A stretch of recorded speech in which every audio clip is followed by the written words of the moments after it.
Right, welcome. My name is Josh Marshall from Talking Points Memo. I want to thank everybody for joining us today for this discussion. Obviously, we have this pretty consequential midterm election coming up in less than a week, and we are going to talk about with these two guests who I know in both cases and really have a lot of unique insight into the questions we're going to be discussing in a few moments. So what we are going to talk about is what the Democrats did right, what they did wrong in this midterm cycle. And I think we're going to try to, as much as we can, set aside whatever expectations we have of what the outcome of this election is going to be, because the future is unknown, and we're trying to evaluate things not through the prism of what we think may be the outcome.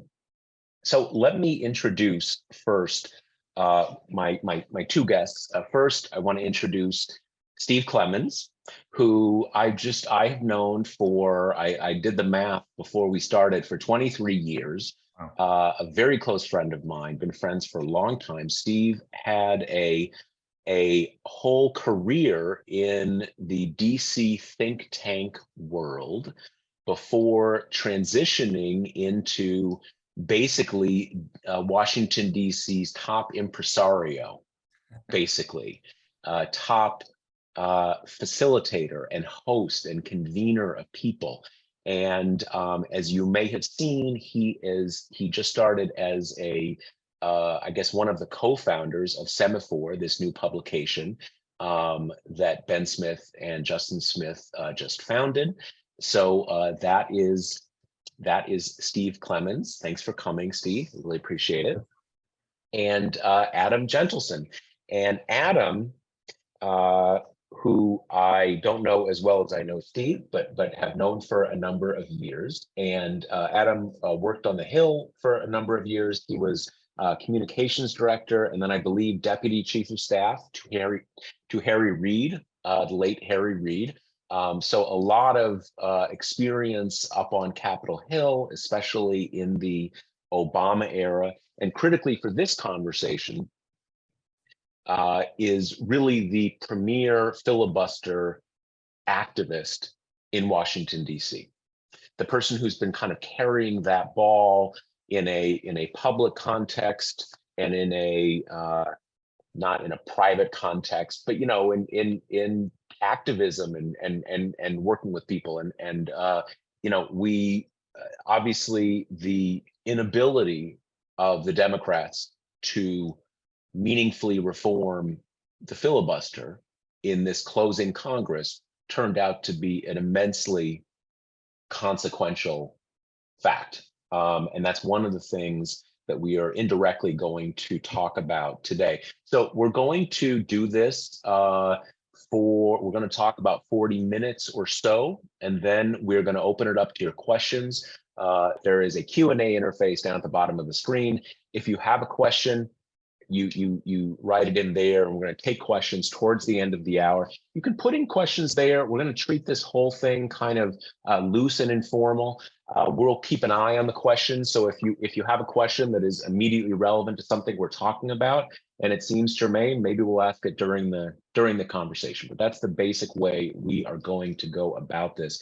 So we're going to start off. My first question is, and as I was discussing this with my two guests before we got started, I don't want to make this into the main issue of the midterms is why did Josh Marshall's hobby horse about about an abortion pledge not catch fire? But I want to talk about it because the reason I think it is worth discussing is it's important for us to understand the internal dynamics of the Democratic Senate caucus and why something like this did not happen.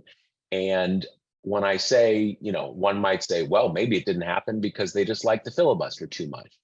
I don't think that's exactly it, because they agreed to at least the 48 senators agreed to override it at least once in the last Congress. And if you watched closely, President Biden was basically promising it on their behalf for the last couple months.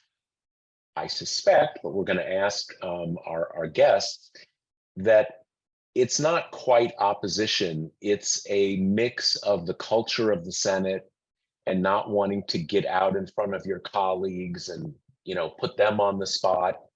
And I think also a certain kind of Senate brain, for lack of a better word, that makes a lot of the senators not really clued in to how something like this can galvanize public opinion in an election context. So, having sort of answered the question to the best of my ability on everybody else's behalf, Adam, why do you think this did not happen?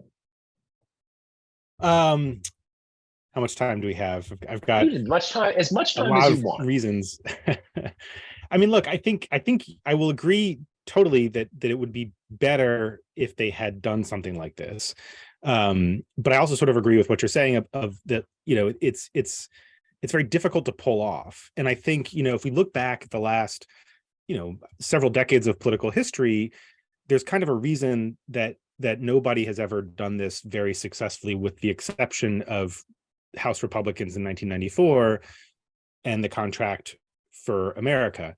And I think, but that's sort of like the exception that proves the rule in a lot of ways, because, first of all, is the House. And so that's a much more top-down structure, and they're in the minority then. But, but I think Gingrich and the way he went about that is sort of an instructive counterexample for explaining why it didn't happen in the Senate. Gingrich was incredibly brash and incredibly impetuous, and saw himself as sort of a revolutionary, as a young Turk who was there to overthrow a lot about the House and reform its internal culture on the Republican side, as much as, through the policies they wanted to enact.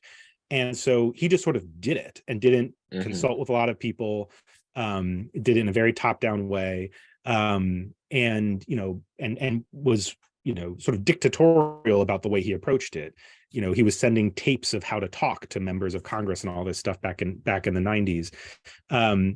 And even then, I think a lot of our audience members, and even I, would be challenged to tell you exactly what was in the Contract with America. I think we all know the brand, but and maybe have a general sense of what was in it. But I think there were 10 items, and I think I would be amazed if anybody here could name all 10. We still don't, even in this most famous example, have a hard time remembering exactly what the sort of substantive policies were. So, in the Senate, everything is about consensus. And then the last point I would make about Gingrich was that his brashness and his sort of heedlessness about what his colleagues thought about his leadership style also were part of what did him in and caused his speakership to be relatively short. Within 2 cycles, you can be leader, and it's a very much "what have you done for me lately" kind of deal. And as soon as Republicans had a bad cycle, they had the knives out for Gingrich, and he was out as speaker. So the Senate is kind of the opposite of all of that. It is consensus based, especially in the caucus. Leaders seek consensus. They like the caucus to have everybody behind you on messaging. And I can speak with some experience to this, because when I worked in the Senate, as part of my job, I worked in what's called the messaging war room in the Senate, this organization called the Democratic Policy and Communications Center, that is sort of was created actually by Lyndon Johnson way back when, and has gone through several iterations, but under Senator Reid was created as sort of a modern communications and messaging war room. And Reid started in about 2005. He controlled it himself until about 2010. In 2010, he deputized Senator Schumer, who was then sort of the third ranking leader, to run this communications war room. And part of our job was to get consensus within the caucus on messaging. And it's very difficult to do, because every senator thinks they are an expert on messaging. And in some very limited sense, this is true. They are good enough at messaging that they got themselves elected, to the United States Senate, usually after winning several other elections, to lower offices. So they are pretty good at messaging. They, at the very least, they know what works for them. But they, of course, they all have, consultants and pollsters, and they read a lot of stuff, and everybody has an idea. And in the Senate, unlike the House, there's a lot of opportunity for them to weigh in. And so I would sort of land on two reasons primarily. One is, and neither of which is that it wasn't a good idea.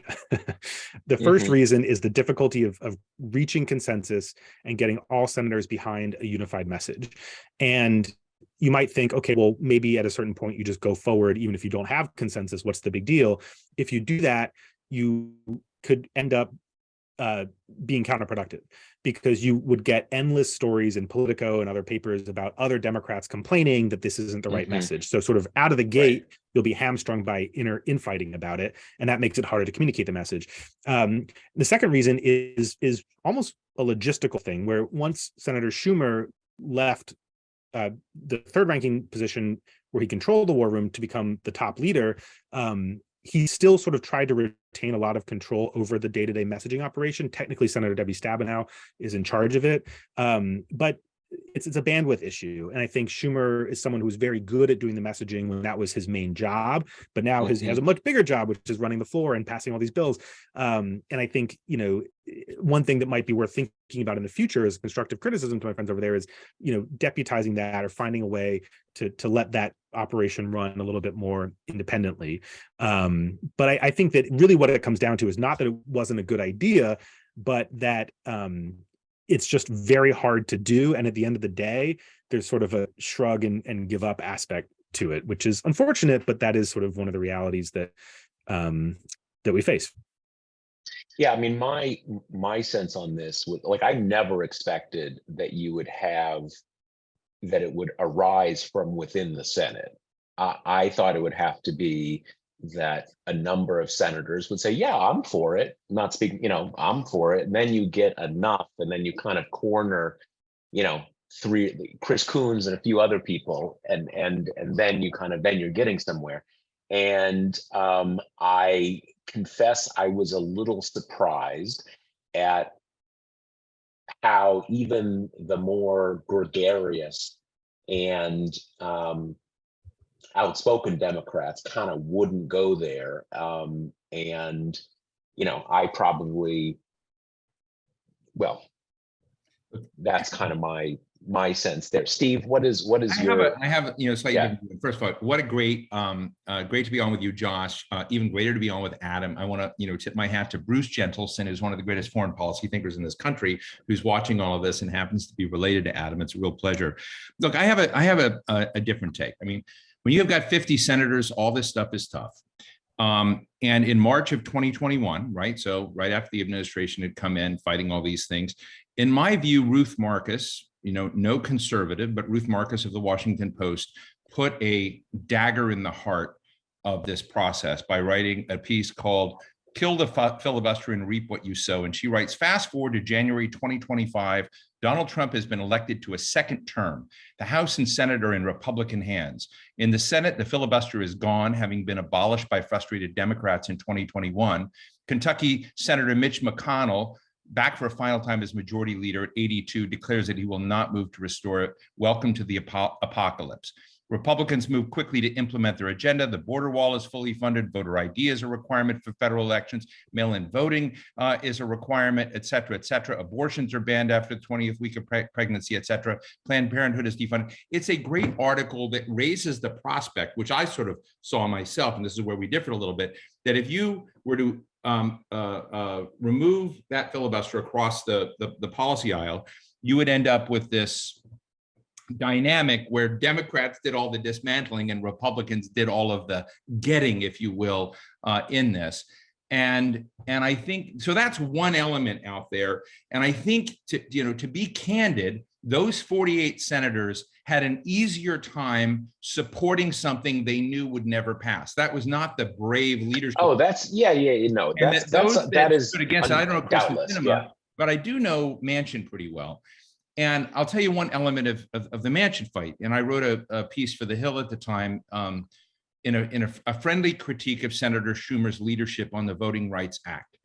And I won't speak for Manchin, and I won't reveal what we talked about, but I will say that if you were Manchin and you were under a lot of pressure to support filibuster repeal from whether it was the White House, which I don't think was serious about it, or from other members in the caucus, he said, look, from a kind of fascinating legislative magic got the voting rights bill onto the floor of the Senate, right? It came through a shell and came in. And people were saying this was the most vital discussion to have facing democracy in the country. You can't get legislation off the floor by just a majority vote. You can have that legislation down there for weeks, for months, for a long time. And what Manchin was, I shouldn't say Manchin, but if you were in Manchin's position, you would say, look, if you were trying to get him to change his views on the filibuster, would you take that legislation off the floor in 12 hours? Or would you leave it there in weeks? Give the Republicans every chance to embarrass themselves, or to line up and tell stories where, voting rights mattered, or to kind of go through the process of forcing this in front of the country over, show some muscle. And if at that moment, the dereliction of responsibility by the other party in that conversation was so apparent, then that's the moment to Manchin, particularly Manchin, although it wouldn't have solved it with Sinema, but with Manchin, see, we told you, they are doing nothing. What we did is we had a cynical calculation of votes where people were at. People decided, oh, it's getting in the way of the nation's business. Let's not proceed. And I guess my answer to you is the muscle and the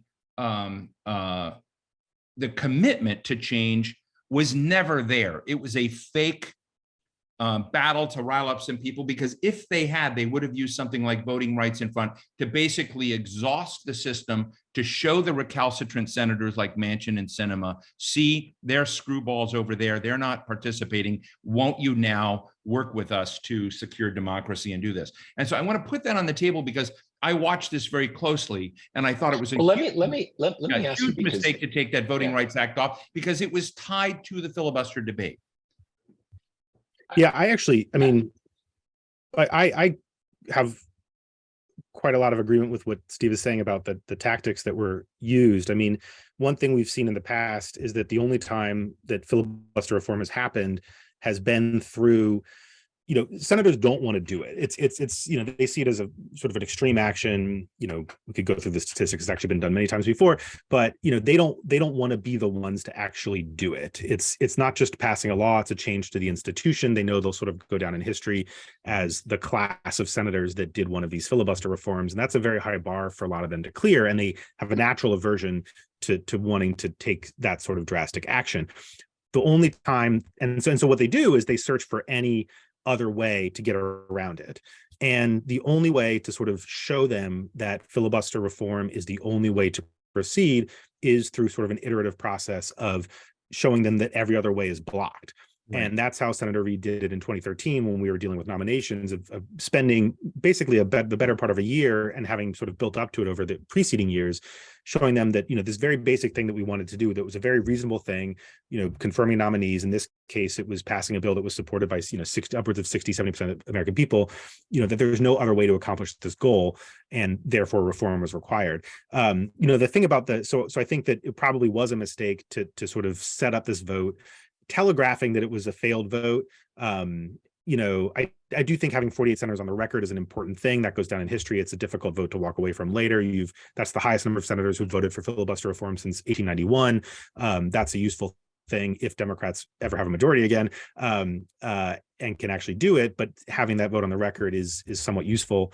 But I agree with Steve on the tactics, on the tactical mistake. I think leaving on the floor, making, really sort of forcing the question of how can we pass this thing if not through reform would have been a smart thing to do. And one other tiny bit to add to this really interesting story, try to jump in, Josh, but one other interesting thing is around this debate, because I was talking to White House folks and Senate leadership in this, I thought the Voting Rights Act was really, really important to the Democratic Party. I thought it was, they had Amy Klobuchar's version, they had a House version, there was sort of a Stacey Abrams Manchin concoction, et cetera. It was a lot of attention. But I talked to a senior person in the White House who said, and I said, why? Because I sort of had a feeling they weren't pushing hard on it. And I thought, therefore, the debate was a little bit fake. They were not coming in. He said, Steve, if we pass this Voting Rights Act legislation, important as it may be, people may not take their Voting Rights Act. But if they're told, if they see Republicans constricting their rights, removing the abilities and pathways to vote, they're going to be angry and animated and passionate about voting. And so I just want to basically say to people, I don't want to say that's why the White House did it, but I want to say there are levels of duplicity in some of what's going on. And sometimes of what I thought was a genuine and earnest effort to attach filibuster reform to voting rights. But I would tell you that the White House really, some parts of the White House never really wanted either, because they felt that the strategy to get more people to turn out was in a sense that the constraint on voting creates anger and passion to overcome it, and blame on the GOP side. So I just want to add that in the equation. Adam, is that your perception that was where the White House was? Well, I think that it might have been a point of, born of necessity by that late date. I think by that point they probably knew it wasn't going to happen. I would hope that's not what they thought, because it's not a very good calculation. I don't think there's much evidence that stuff like that lasts. It's interesting. I mean, there's political science on this that does sometimes suggest that the perception of rights being suppressed can spur higher turnout, especially among the communities where that suppression is most acute, often African-American communities and college students. But it's not something I would wager a lot of. I wouldn't bet my political fortunes on that prospect. So I think maybe it was sort of half excuse, half rationale. But I did get the sense that they just, it's just similar to what Steve was saying, that they just wanted it over with by January. And there certainly wasn't a sense that this was a truly muscular effort to get it passed. I also just quickly wanted to address the Ruth Marcus point, because I think it's a really good example of the sort of Senate brain that infected this whole debate out of the gate. There were a number of people making that argument from the get-go that if Democrats did this, then when Republicans regain power, as they surely would, because the pendulum always swings back in our system, especially in the Senate, where Republicans have a pretty big structural advantage, Republicans would pass all these bad things. And that played to Democratic senators' sort of risk aversion and their desire to not be the ones who are responsible for clearing the way for all these bad things. But I would make 2 points in response to that. One is they would have gotten a lot more. They would have, left if Democrats lose the majority, as I'm not sure they will, but if they lose the majority, they would be able to say to themselves that they passed substantially more with their time in power. And as a sort of fundamental philosophy of politics, I'm firmly of the belief that you run to win elections to change policy, and then once you win, you should change as much policy as you possibly can in your favor while you have the power to do it. Because you'll lose power. That's just the way our system works at some point. But then, history shows those policy changes are very hard to undo. And especially when it comes to progressive policies, entitlements that give people stuff that they like, those things are very hard to roll back. Despite all of Republicans' attempts to roll back Obamacare, they've chipped away at it, but it is fundamentally intact, and it still exists because people basically like what it gives them. But the other point of it is that all that bad stuff that Ruth listed in that article is going to happen anyway. And the worst possible scenario for Democrats was to not reform the filibuster and therefore leave a tremendous number of policies on the table that did not pass because they weren't able to pass them because they didn't reform the filibuster.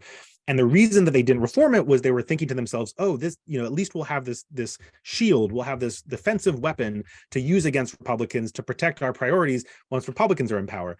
But I can sit here with a high degree of confidence and say that there's pretty much nothing that's going to stop Republicans from passing all of the policies that Ruth listed in her article, whether they do it through reconciliation, through filibuster reform, what have you. All of McConnell's assurances that he won't reform the filibuster are not worth the paper they're printed on. And so the worst case scenario for Democrats is the one that they might be walking into, which is that they didn't reform the filibuster. They failed to pass a tremendous number of policies that they could have passed in order to preserve this defensive weapon, and then when Republicans come into power, they will simply yank that weapon out of their hands and do all the bad stuff that the people were afraid they were going to do anyway. Yeah, I think certainly most Democrats who have their eyes open kind of get that once they have the majority, whatever Republicans feel it is important for them to do, they will do. They will not be like, oh my God, I wish. But I think there's a filibuster. particular aspect of Senate brain where it's like, I think even senators themselves might sort of know that, but there's a risk aversion to it where it's like, at least I wasn't the one who lowered the filibuster threshold and sort of allowed this to pass. If Republicans pass all those bad things, they can sort of do that and they're held to account for it, but at least I didn't clear the pathway for them to do it. And that might make them feel better. But and if there was no downside to that philosophy, that would be one thing. But there is a downside to that philosophy, which is the failure to pass all of the other important things that would help the people they claim to represent in the meantime. And so, it's sort of it's almost a vanity and a risk aversion to say, well, at least it wasn't my fault when Republicans passed this stuff. But they sort of failed to do their duty, which was to change as much policy as possible when they were in power. Yeah, the other point that I think is worth making here is that, from the perspective of a Democrat, it's one thing to say there's a bunch of stuff we wanted to do and we should have done it while we had this majority. But I think more broadly, a lot of the breakdown of the political electoral process in this country, trust in government, a belief that people's actions have some impact on what happens, is being destroyed by the current version of the filibuster. And so as much as I would hate it at a policy level, if Republicans come in and, ban abortion nationwide and, do their kind of Texas version of voter suppression and pass a law and make that nationwide,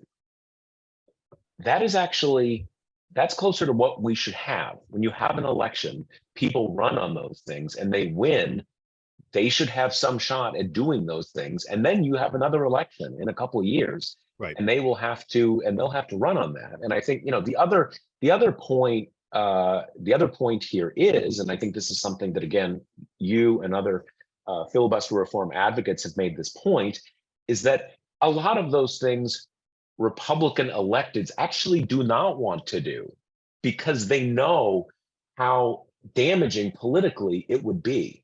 And so that is another reason why the filibuster is actually much worse for the Democrats than it is for the Republicans. Because for the Republicans, in a lot of those cases, we're talking about doing things that, yes, would be horrible, but a lot of them actually would prefer not to have it because it would be very damaging. Right. In any case, I'll just, But I don't want to, sidetrack this whole thing into a case for filibuster reform, although, in some ways I do. But what's funny about it is that, just to level set for your viewers, our system was a majority rule system from end to end for most of its existence. The whole idea of a supermajority threshold didn't really exist at all until the 20th century, and then it was only to block civil rights legislation. But this idea that it takes 60 votes to pass something in the Senate is a very recent phenomenon. So literally every vote you can think of in the Senate that occurred from the founding until well into the 20th century, until the 50s and 60s, happened on a majority rule basis. And that was just the way it was. And the reason, the reason that the framers thought very carefully about this, because under the Articles of Confederation, there was a supermajority threshold because they thought it would, bring consensus and all that. The reason they didn't put that in the Constitution in the way they constructed the Senate, the reason they were very careful to not put supermajority thresholds anywhere was for the specific reason that you were talking about, Josh. And this is in the Federalist Papers, where Alexander Hamilton writes specifically that if you give a minority the ability to block the majority, what they're going to do is not use it just to oppose bills that they oppose on principle, but they will start to use that minority veto power to grind the business of government to a halt and create a general sense of dysfunction, because they know that that will work against the party in power and help the minority, win the next election and become the majority. I mean, they called that dead to rights, in 1789. So that's exactly what's happened, is that Republicans have realized they can not just oppose policies they don't agree with, but they can actually manufacture a greater sense of dysfunction that, I completely agree, further alienates people from their government, causes them to think the government is not functional, not responsive to their needs. But it's an artificial sense of gridlock that is created and drains accountability from our system. Let me ask you one quick. Both of you mentioned this idea of, you leave the bill on the floor. For those of us who have not worked in the Senate, which is I'm sure there's some people in our audience who have, but for those of us who don't get all these kind of what these words mean, what does that mean? It means, well, in the case of the Voting Rights Act, which was put on the floor, it was For a while, people didn't know how they were going to do it. And then they found a shell bill way to bring over from the House, bring it over to the Senate. And then it becomes the Senate's business, and it can remain there essentially indefinitely until there's some action on that. And so what Schumer did on this was to close what they call the amendment tree, so that neither party could amend or come in. It came in as a package. It was stuck there. And Joe Manchin's saying, if you want me to change my filibuster, views, why don't you let them put forward amendments and see whether they're worthy or lousy? Hear from real experiences and stories, do storytelling about this, but Chuck Schumer brought this legislation on after the White House and Schumer had made a huge deal about getting it on the floor, saying it was vital in American democracy, doing all this stuff, attaching filibuster reform to this bill. And then he basically closed all the amendment trees, and they kind of wrapped it up and then shipped it off the floor in 12 hours. So I guess in the process, let me ask you this though. I think people know about when you have these vote-a-ramas, kind of everybody gets to until they wear themselves out amendments. Concretely though, okay, so let me walk through the scenario. So they find a way to bring this over from the House. Now it's on the Senate, and what does that mean? Does that mean other things can't happen as long as it's kind of open for business, that people can be coming along? What does that mean in practice? To leave it, like, why does that create pressure on anybody? Why does that matter? It used to mean that nothing else could happen. In the up until about the 1970s, having a bill on the floor stopped all other business, and that became a problem and led to all these bureaucratic changes that helped create the silent filibuster. But they created a lot of cutouts. Now that's right. And so, but then they created this 2-track system where you can, basically as a management change to make it easier to manage the floor, so that if a bill did get stuck with the filibuster, you could sort of process other business like nominations and stuff that wasn't controversial. So it doesn't necessarily stop, but you also need votes to get on and off stuff. So if, it sort of depends on how cooperative people are feeling, but probably what it means is that it doesn't necessarily stop all other business, but it does stop all other major business. I mean, so I agree with Steve country. It commands attention. You can't get, what I found interesting, and again, Manchin did this, he had this big chart up saying, you can't remove that business from the floor of the Senate with a majority vote. It takes essentially 60 votes in that case to have gotten rid of it. So you could have led this as the most compelling large-scale business in the Senate for months. And I thought, from a messaging perspective, what a great message. Exhaust, exactly what Adam said, exhaust the system, do every route, give, the theater to both sides to show what was real and what was not in this. But at the end of the day, if everybody had stayed where they were and was uncooperative and not trying to do this, then you would have a far, far better case for going to those 2 recalcitrant senators and say, we've done everything you asked. We are exhausted. You're exhausted. The system is exhausted. Let's do this. And then that would give you standing to then make the case for the filibuster. And I was just shocked that, that they didn't go that way, because it kind of showed an indifference to how important it was at the moment. And I thought that they actually had a case for filibuster reform in this case. I really did. And I thought that it could be the way to trigger a more broad reform effort.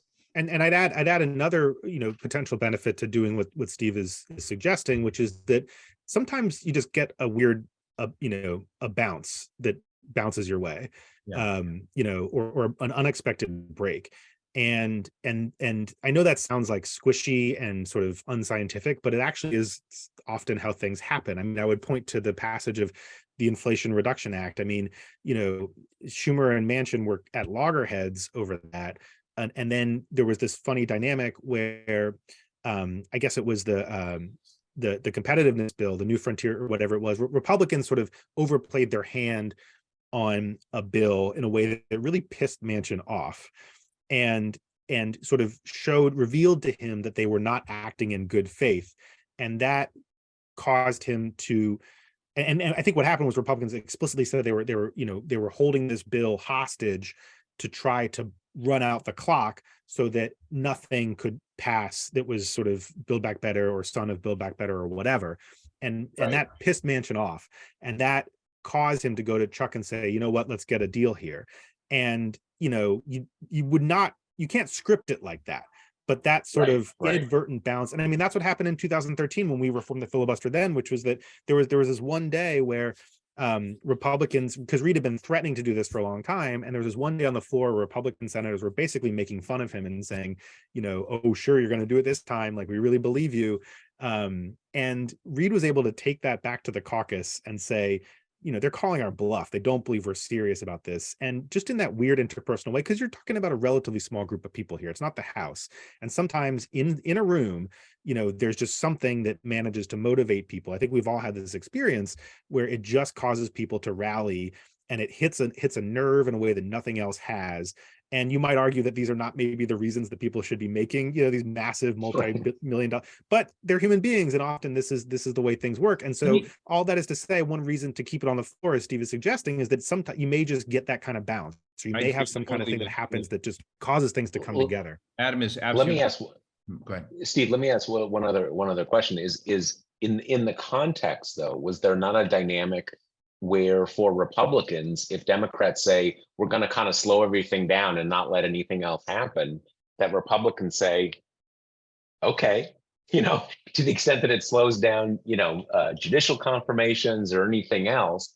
I take your point, but I'm just kind of thinking through what the thinking from the other side was, because Steve, I certainly think that most partisan Democrats across the country, and I think I'm accurate about this perception, really looked at this and thought, what possibly more does Joe Manchin have to see that there is not a good faith interlocutor on the other side? Having said that, Joe Manchin's perspective, that bringing it to the floor, bringing up the amendment tree. Now you can call him naive, but this is what he really, really believed, is that the storytelling, the pressure of it being on the floor, the fact that his and Stacey Abrams' version of the bill, you know, had voter ID in it, that there were compromises with the right in that bill, that it becomes uncomfortable for certain Republicans. Now, you can say they would never come in, never come. He doesn't believe that. He believes that had you had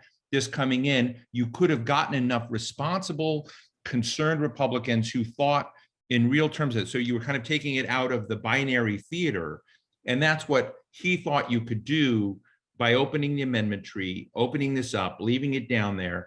It's what he did by getting on the phone 10 times with Stacey Abrams and talking about what an alternative was. You know, it had you know, a lot of the folks on our, you know, good friends in the MSNBC world slamming Stacey Abrams for talking to Manchin, and Manchin, you know, kind of doing this. But the point is, that's what they were trying to do, is get this space to do it. Now, was it naive? Maybe, but that is what you do. And then if they don't play along, they don't come along, they don't do anything, they say exactly as you said, hey, they're great, just stalling everything.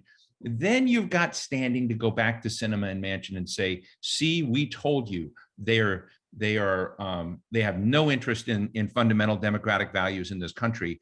And it changes, I think it changes the standing with Manchin and the request to actually take this, you know, to make this move that he was unwilling to do. And it was just a lost opportunity. And look, I get all the mathematics and kind of the money ball of people thinking the votes weren't there or whatever, but as knowing these human beings and talking to them, this was a strategy we should have taken. We should have played this out more. But I will mention one other thing, and I have to be careful here. And I think a lot of you were writing about debt limit stuff. So I don't remember the dates, but the last debt limit battle in which McConnell eventually played responsible and brought around a number of other Republicans, and then Chuck Schumer came and basically kicked him in the teeth despite this. I think someone has to go back and do some investigative reporting on why McConnell did that. And I'm not saying a deal was done, but I imagine a deal could have been done where McConnell was going to defend and support the full faith and credit of the United States, but the filibuster was not going to be undone. I think there may have been a tie between those two things, between a couple of big players. I don't know if the circumstances will yield themselves the next time we get to a debt limit, where there is a behind the scenes deal that none of us have seen, where the full faith and credit of the United States is again on the chopping block, how you prevent a default on the debt because because if the Republicans are controlled, there's no one to say, hey, we can protect the filibuster reform from you, and they may actually get rid of the filibuster anyway to do what they want. But it's just another dimension that I think is important for people as we're talking about personalities and politics and deal making. Those two issues were really, really big, and very few people have tied them together. And I'm just saying, I think they are tied together. So let me say to our listeners, now, if you have a question, now's the time to get in your questions. We're going to come to those in a few moments. So if you have a question for me, Steve, Adam, put them in now. As I said before, there's a Q&A button down at the bottom of the screen. Type them into that little kind of text box, and we're going to ask a few of those questions. We went a lot longer on this topic than I had initially intended, but it was such a good conversation that I want to say, Dan Leslie, who's questioning all my mansion stuff, just read my name in the thing in the Hill. Maybe it will answer some of your stuff. I think you've got some strong views. I disagree with them, but I do want to be credible to you that I did write a lot about these issues about filibuster, the election, the voting rights, and it's in the Hill. And I just want to take your question seriously, but we'll just leave it at that. I for one would believe what Steve says about Joe Manchin. Yeah, no, look, I as many of you listeners probably know, it takes a great deal of fortitude on my part because I disagree with Steve so much on this, and he's such a dear friend of mine. But he is the Joe Manchin whisperer. There's no question about that. He's the mind meld through which Joe Manchin communicates to much of official DC, for better or worse. But it is accurate. So what I want to jump to what was going to be my third question here. And that is, I think, I don't want to bum anybody out, but I think it is certainly the consensus that is very unlikely there's going to be a Democratic House of Representatives next year. There's a pitched fight for the Senate, but that means that there will be a locus of Republican power, investigations, all the things that are going to come from that.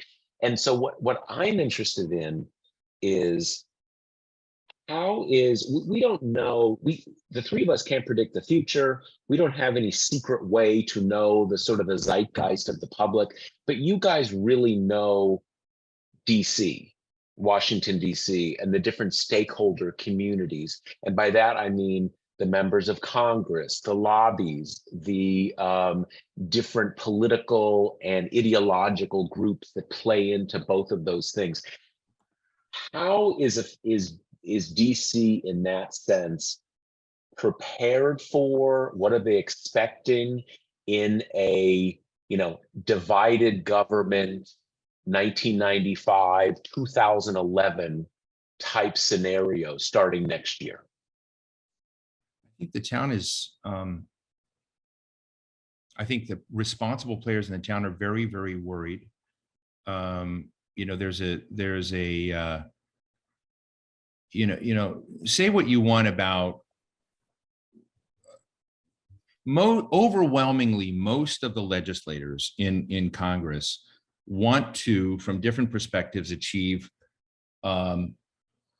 good things, negotiate a policy, but the base of the parties, et cetera, the toxicity of this moment is creating essentially multiple stages that are performative with no interest in results.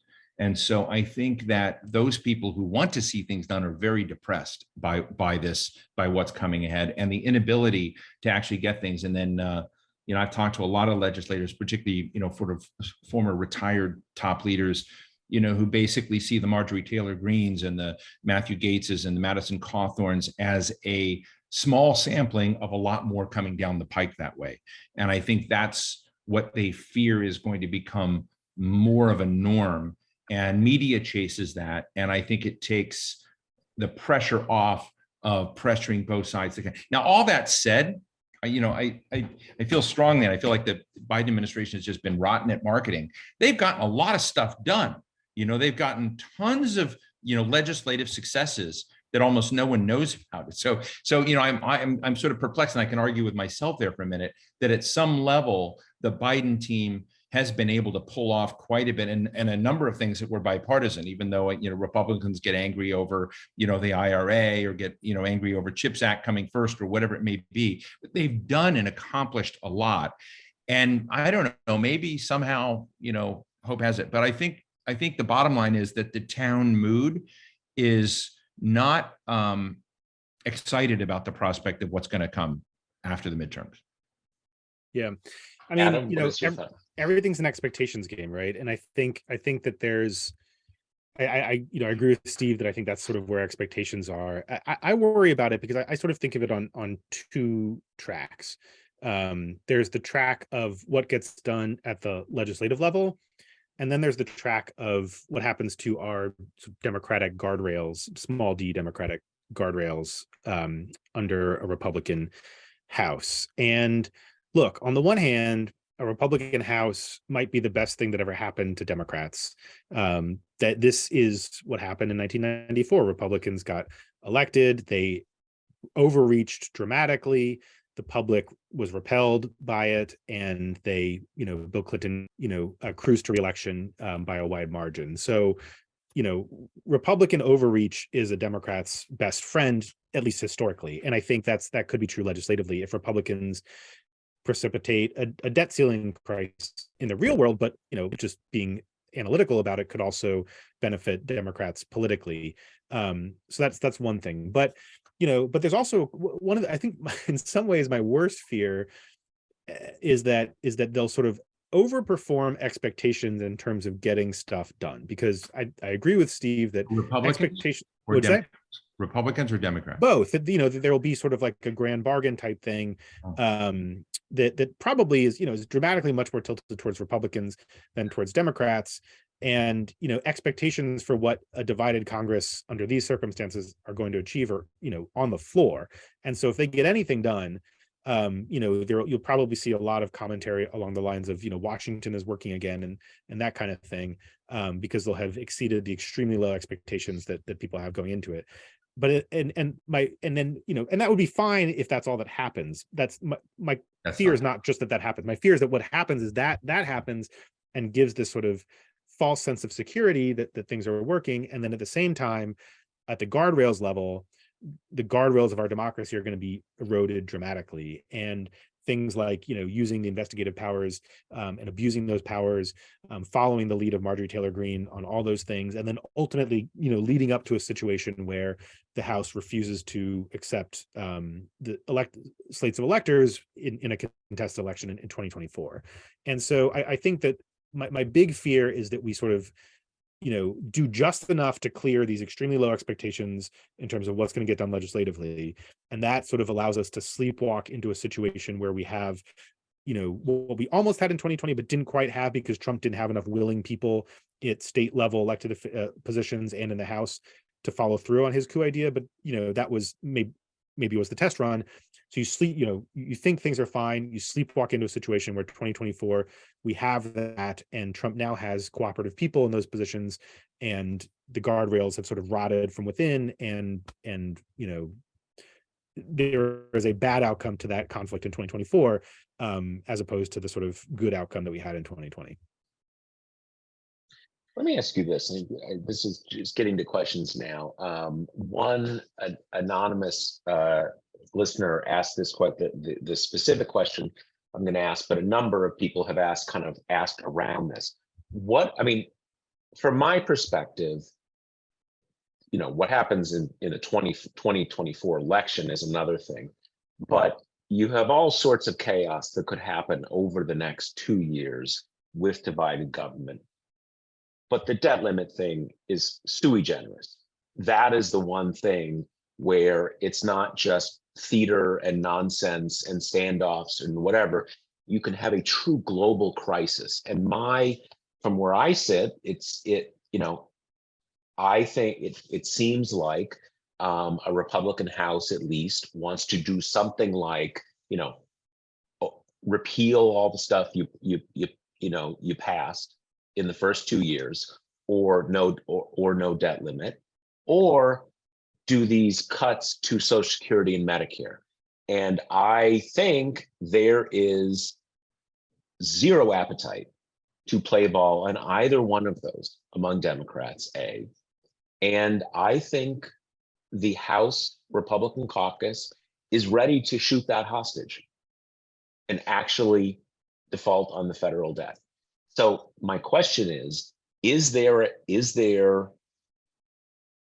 are Democrats going to be able to do what I think is essential, which is to remove that cudgel from their hands in a lame duck session?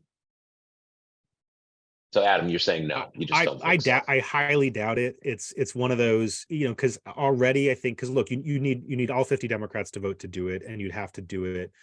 I guess you could use one of the remaining reconciliation vehicles to do it, so you wouldn't have to reform the filibuster to do it. Mm-hmm. But I think that one of the problems is that there's probably enough Democrats in the caucus who, first of all, there's not the immediate threat. There's absolutely always a collective action problem on these things, and people will not act on the crisis until the crisis is upon them. And so the fact that there's no immediate crisis makes it very hard to get the 50 votes to do it. In addition, I think there's probably at least a handful of Democrats who, I don't want to say are looking forward to this crisis, because that's not exactly what I mean. What I mean is I think that they see an opportunity for a negotiation to occur, and that on issues that they care about, like reducing the debt, making some changes to Medicare and Social Security, and from sort of a vanity perspective, like being part of a grand bargain. And I think that those two factors will mean that you're not going to be able to get 50 votes to do it in a lame duck. I would very much like to be wrong about this. And you never know. Lame ducks, a lot of stuff happens in lame ducks. And sometimes the sort of bucket energy of losing a majority perhaps makes you just say, we're just going to do this and let's just do this and be legends kind of energy. We had a very productive lame duck in 2010 after Democrats had a very bad midterm. We passed on Last Don't Tell, we passed the START treaty, we passed a bunch of other things because there was that sort of, let's be legends energy. So you never know. But if I had to make a prediction, I would say they are not going to get rid of the debt limit or otherwise resolve this preemptively in the lame duck. And what I would add is I was very Steve, high let me they shoot the hostage. Yeah. And I think what's that? I think it's a very high chance that they shoot the hostage. And there's a global finance guy, a friend of mine, Mohammed Al-Arians, who says that all of these things that used to be low probability events have become higher and higher probability, and that we need to rethink the bell curve of probability and what's likely. And this is one of these events that's becoming more likely because of the irresponsibility surrounding it.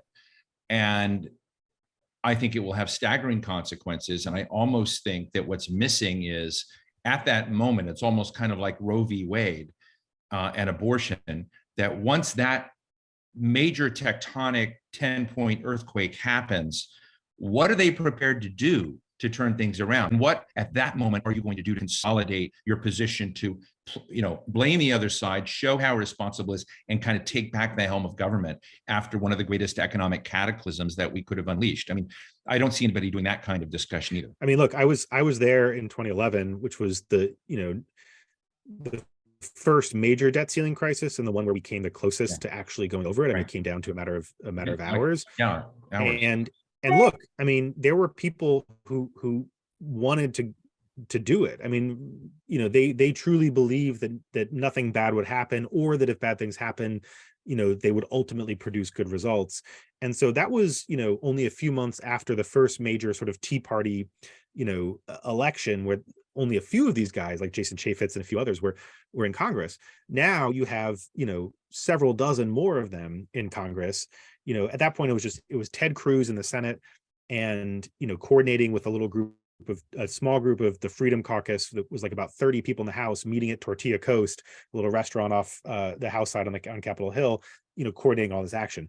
Now, those guys aren't a rogue group. They control the party, and they have much more control over the direction of the party, and much more control over the decisions that their leaders are going to make. And these are the guys who genuinely wanted to breach the debt limit in 2011 were like actively excited about it and thought that it would be a good thing for America to do it. And I see no reason to believe that those people won't be steering the bus as we approach this cliff the next time. Yeah. Well, let me Joey asks, and this is sort of on a sort of a specific funny thing, but I think there's a broader question. He says, which is harder, lame duck stealing, defanging in Congress now, or the $1 trillion platinum coin forging by Biden, you know, the whole platinum coin thing. But setting aside the platinum coin, do we think there is going to be some kind of extraordinary action from the executive branch that does something that prevents and it's going to be the crisis? NDAA and permitting reform. It's going to be the Say it again? It's going to be the National Defense Authorization Act, and they're going to use that as a vehicle for a number of things, including permitting reform, and that's going to suck all the oxygen away from everything else. And our in lame duck, you mean? What's that? Yeah, you mean that's going to be the lame duck agenda? Yeah. I right. I agree with Steve that's what they're going to focus on. But and to the question, I don't think you'll see. I mean, look. Biden's been interesting. I mean, there have been some things that I think, I think as a sort of deep institutionalist, he's probably about the least likely person to do something like minting the coin or the 14th Amendment option. And so I think the answer is almost certainly no. I would just say, if you're trying to, look for glimmers of hope, I think Biden's institutionalism in some ways, when he's pushed to see that the other side is being so unreasonable and unreasonable in a way that he's never witnessed in his nearly 40 years in national politics, maybe that opens up some other possibilities, because he has confidence that if there was any rational way, he would be able to achieve a compromise, and that Republicans are being so unreasonable that maybe extraordinary measures are necessary, combined with he'll have, all of the titans of finance, calling him and begging him to do something to prevent this outcome. Who knows? I certainly would not bet on it. But I'll be honest with you. I would have thought there would be, if for anybody who is looking with anything remotely like 2020 vision to what we're looking at over the course of the next year, I would think there would be a big push from the big banks to settle this now while there's still some ability to settle it. I thought, Adam, that you were going to say earlier that some of them want to do it because they think it'll be good for the Democrats, right? That it'll be kind of like something like what the first government shutdowns were like in 1995. Very bad, but kind of completely discredited the Republicans. And frankly, I think that's possible, but the collateral damage will be so profound as to make that kind of just small, kind of small beer for even the most over the top Democratic partisan. It's just not how senators think. I mean, it's there again, there's a vanity aspect to it, whereas they sort of feel like, first of all, I think the stakes are so high that I think that a lot of them are probably going to come down on the side of, okay, maybe when all of the dust settles, we come out on the winning end politically, but we're not willing, because there will be very real and very severe consequences for a lot of people. And I think admirably, a lot of senators will say, the political upside is not worth the suffering that will result from this. And I think that's a very defensible and reasonable stance. But there's also a funny aspect of sort of senator brain of like, they just think that they are the ones associated with a sort of embarrassing outcome. And this happened in 2013. There was at the time the second longest government shutdown when I was working for Senator Reid. And as sort of a political animal, I was thrilled because Republicans were just getting the absolute crap beat out of them every day, and their polls were tanking, and it was covering up the story of the horrible rollout of the Obamacare website that was happening at the same time. And I was like, this is great, it's all upside for us politically. And I sort of expected to see that reflected in senators thinking, they too were political creatures. But what you saw instead was a lot of them just sort of like sort of, hangdog moping, like, they were getting, all the coverage was Washington dysfunction, and they felt they were a part of that, and they just felt sort of embarrassed that they were a part of this dysfunctional government. So I think there's an element of that here too, where they just, they fundamentally want to be seen as being solution oriented and getting things done. And anytime there's coverage of Washington dysfunction, or a nuclear dysfunction that has this massive set of consequences, they, at least on the Democratic side, they feel embarrassed by it, and want to sort of find a solution that gets them out of that situation. I would think, being the Congress that saw the United States default on its debt obligations for the first time in a quarter millennium, would be that would sound pretty embarrassing. Yeah, it's very, no, but what I mean is that's why I think they're more likely to like capitulate at the last minute than to actually let it go over the cliff. And capitulate, have some sort of big like Social Security retrenchment. This is my big fear, is that Republicans are so clear that they're willing to go over the cliff, and I think that will be true, that Democrats, cave on a massive set of spending cuts, including the Medicare and Social Security, out of sort of a desire to be seen as the reasonable ones and to not push the country into a crisis. And there's, look, there will be people saying the consequences of reaching the debt ceiling are so severe that you should be willing to give up a lot in order to avoid it. And it's happening with what Adam is saying is that one party is willing to be the crazy Ivan, and the others there's one having to be put in the box of being rational.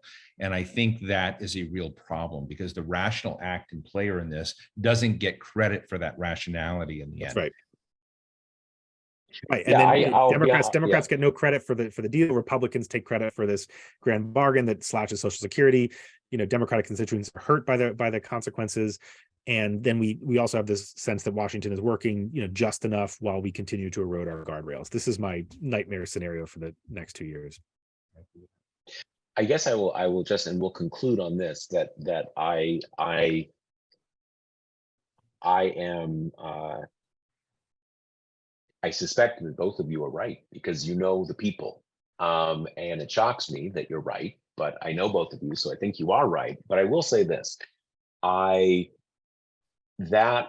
think that will set off a nuclear detonation within the Democratic Party nationwide, if that happens. And to some people, maybe that's a good thing, right? I mean, but I do. People remember what happened in 2011. They remember a whole series of things. And I do, when I said before about the platinum coin, my thought, my fear has always been, the whole thing about the full faith and credit is it's the full faith and credit. If you start saying, well, we can't really do it, but I'm going to mint this coin, or someone said the 14th Amendment meant I can just do it, there's going to be, then you have debt obligations that have a big question mark over it. There's the old debt obligations that were kind of constitutional, and now there's this new one that, like, some people say is constitutional. So even solving it in that way doesn't really solve it. Now, it could be that the international kind of economic system looks at this and just says, I don't see it. Of course, the US is always going to, make good on its debt obligations. It's possible, because I'm not quite sure what anybody knows to do if that happens. In any case, let me toss something, just into this as we're wrapping up. And look, I don't want to be a sensationalist, and we've been really rational in this, but I got to tell you that one of the biggest fears I have at this time is the rise in political violence and the embrace by one party of chaos.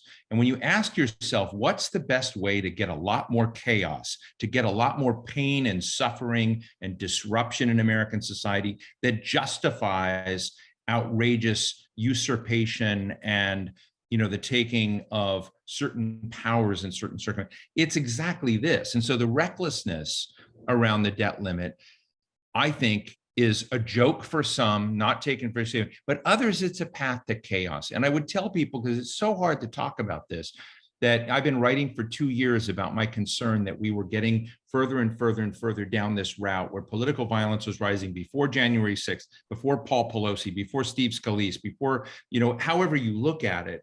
And that as we're moving further and further down political violence, there will be things that I fear are going to happen that we're not talking about. And we don't have guardrails for the reactions to them. And the one thing I would say that would throw us so far down the chaos thing is defaulting on the debt. It would give a certain character everything he wants, essentially in terms of being able to and that's what looks to me very much like 1930s Europe. And I'm trying not to be sensationalist here and want to be constructive, but these are not silly things. One side, one wing of a party wants this to happen. I don't think all Republicans want it to happen, but I do think a wing of it does. And I don't think the Democrats are taking it seriously enough about where this is going and what the, so anyway, for whatever. And I would just add, and this is exactly why they should, do whatever they can to get rid of it preemptively before there's a crisis. But if they don't do it, what Steve is saying now is exactly why they will cave when there is a crisis, because there will be people in the room making this exact argument to them, which I agree with. But Democrats who are put in the position of being the only reasonable party in Washington will say we have no choice but to give in to all of their demands in order to prevent a worldwide financial crisis, and that could create conditions for rise in political violence, which is no longer a fanciful threat, but quite credible. So it's yeah. Well, I hope people weren't coming here looking for optimism tonight, because I don't think well, I think to the extent people you talk about optimism, I think people, at least Democrats, are kind of pessimism for the moment. The electoral situation is maxing them out on pessimism. So we're talking about the things that could happen a year down the road. I mean, look, I think let's conclude on this. I think we have nicely laid out how shocking it is that this true cataclysm that could be coming within a year time horizon could be taken off the table in the next couple months. I don't think as a technical matter there's any real obstacle to using the remaining reconciliation package, or a pouch, or however you guys talk about it. It's doable, and yet from what both of you have said, it's essentially a non-starter. So something that would, you both think, will lead them to a decision to eviscerate things that are core democratic values rather than face this apocalyptic situation. They will simply not try to solve it in advance. And there's a lot of other chaos that could happen over the next couple of years, but this is the big one. I think we'll leave everybody with that, because this is certainly something where actual people, actual Democrats, not 50 people who, again, are so, Senate brain, Senate thinking, that whole thing. Do you want to just walk into a crisis, or you want to get ahead of it? Seems pretty obvious to me. I want to thank both of you guys. I have found this both fascinating and towards the end kind of upsetting. But it's good to be upset when you learn new information. And this has been great. I hope we can do this again. I have learned a lot. I'm sure big hugs to you and all your readers. I love doing this, and it's great to be back in the TPM world. Yeah. Really well, we'll do it again soon. I want to thank all of our want to thank everybody who joined us. I also want to remind everybody, make a contribution to the TPM Journalism Fund if you haven't already. We suggest it as part of coming to one of our events, not required, but it's a great way to support the work we do at TPM. and we will talk to you again soon. Thanks so much. Thank you so much.